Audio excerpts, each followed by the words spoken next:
बंधू आणि भगिनींनो, आज मी माझं जे भाषण आहे ते आपणासमोर सादर करत आहे. तपोवनातून तुझ्या उजळली संत जनांची वाणी. तपोवनातून तुझ्या उजळली संत जनांची वाणी. मातीमधून तुझ्या जन्मल्या नररत्नांच्या खाली. अशा या महाराष्ट्राच्या वैभवशाली मातीला त्रिवार वंदन करतो. प्रजावत्सल समतेचे पुरस्कर्ते आणि निधड्या छातीचे करते सुधारक, आरक्षणाचे जनक राजश्री शाहू महाराज यांना वंदन करून मी रेहान शकील नदाफ, बालवक्ता, बाल अभिनेता, श्री उजायदेवी विद्या मंदिर हायस्कूल उजायवाडी या शाळेत शिकणारा इयत्ता 7वीचा विद्यार्थी आपणासमोर विषय मांडतोय राजश्री शाहू महाराज. अखंड भारताला सामाजिक समतेचा विचार देऊन या देशामध्ये क्रांतिकारक निर्णय घेणारे, लोक कल्याण करणारे जाणते राजे दुसरे तिसरे कोणी नसून माझे राजश्री शाहू महाराज होय.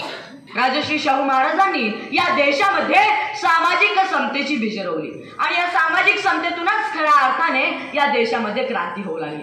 मित्र हो, ज्या कालखंडामध्ये ब्रिटिशांचे वर्चस्व भारतावर होते त्या कालखंडामध्ये ब्रिटिश सत्तेला विरोध करून सामाजिक समतेचा विचार जनमानसात रुजवण्याचं काम या माझ्या शाहूराजाने केलं. शिक्षण हे परिवर्तनाचं माध्यम आहे हे ओळखून राजश्री शाहू महाराजांनी त्या काळी सक्तीच्या आणि मोफत शिक्षणाची सोय कोल्हापूर संस्थानात आणली. यामुळे गरिबांची आणि सर्वसामान्य जनतेची मुलं कोणताही भेदभाव न करता एकत्र शिकू लागले आणि तेव्हाच खऱ्या अर्थाने बहुजन समाजाची क्रांती होऊ लागली. आपल्या सर्वांना तर माहितीच आहे, कोल्हापूरला वसतिगृहाची जननी म्हणून ओळखलं जातं. पण माझ्या राजाला मनापासून वाटायचं बहुजनांची पोरं शिकली पाहिजेत, शिकून मोठी झाली पाहिजेत, शिकून उच्च शिक्षित झाली पाहिजेत आणि म्हणूनच महाराजांनी सर्वधर्मीय वसतिगृहांची स्थापना केली.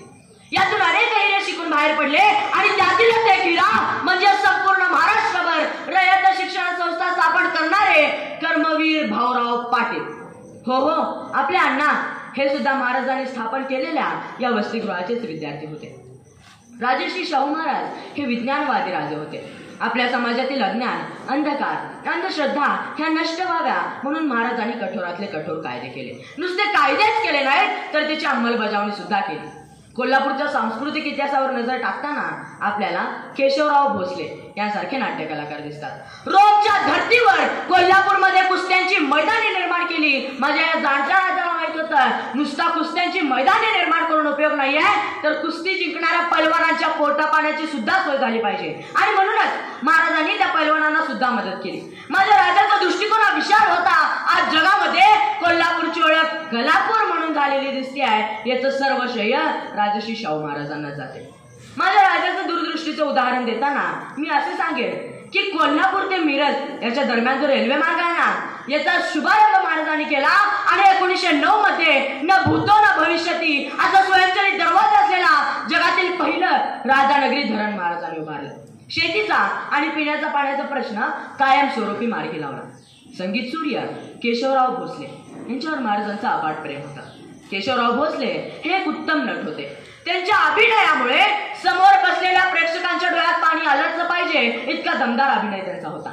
ज्यावेळी केशवरावांचं निधन झालं त्यावेळी महाराजांना प्रचंड दुःख झालं. माझा केशव गेला असं म्हणत महाराजांनी नयनाश्रूंना वाट मोकळी करून दिली. यावरून आपल्याला असे समजते की महाराजांचं कलेवर आणि कलाकारावर सुद्धा अफाट प्रेम होते. विषयाच्या उत्तरार्धात जाताना मी असं सांगेन की आपल्या कोल्हापूरच्या शाहू मिलची स्थापना महाराजांनी केली हे सांगणं अनिवार्य आहे. यातून कोल्हापूरला वस्त्र नगरी म्हणून निर्माण करण्याचा प्रयत्न राजश्री शाहू महाराजांनी केला. अहो, आज जी कोल्हापूरची 5 स्टार इमारत आहे ना, ती जगाच्या नकाशावरती आलेली पाहायला मिळते. पण तब्बल 100 वर्षांपूर्वी कोल्हापूरच्या उद्यान नगरात जगाच्या बाजारपेठेत निर्यात होतील अशा वस्तू निर्माण करण्याचा प्रयत्न राजश्री शाहू महाराजांनी केला. शेती अवजारे, इंजिने निर्माण करणाऱ्या कारखान्यात सहकार्य करून सहकार चळवळीसाठी सहकार संस्था निर्माण केली आणि ती बळकट करण्यासाठी महाराजांनी विशेष कार्य केले. अनिष्ट रूढी, प्रथा, परंपरा यांना छेद देऊन विज्ञानवादी राज्य निर्माण करणारे, लोक कल्याण करणारे जाणते राजे राजश्री शाहू महाराज हे खऱ्या अर्थाने क्रांतिकारक राजे होते. अशा राजांच्या विचारांचं आचरण करून पालन करून आपण नवीन राष्ट्र घडवण्यासाठी प्रयत्न केले पाहिजेत. आणि म्हणूनच शेवटी जाता जाता गर्वाने एवढेच सांगू इच्छितो, छत्रपती शाहूंची नगरी महान, जिथे जन्मला हा रेहान. जय हिंद, जय महाराष्ट्र. बोलो छत्रपती शाहू महाराज की जय. रेहानसाठी एकदा जोरदार टाळ्या. यानंतर लहान गटातून द्वितीय क्रमांक पटकावला आहे कुमारी तनुजा सतीश चौगले, श्रीमंत जय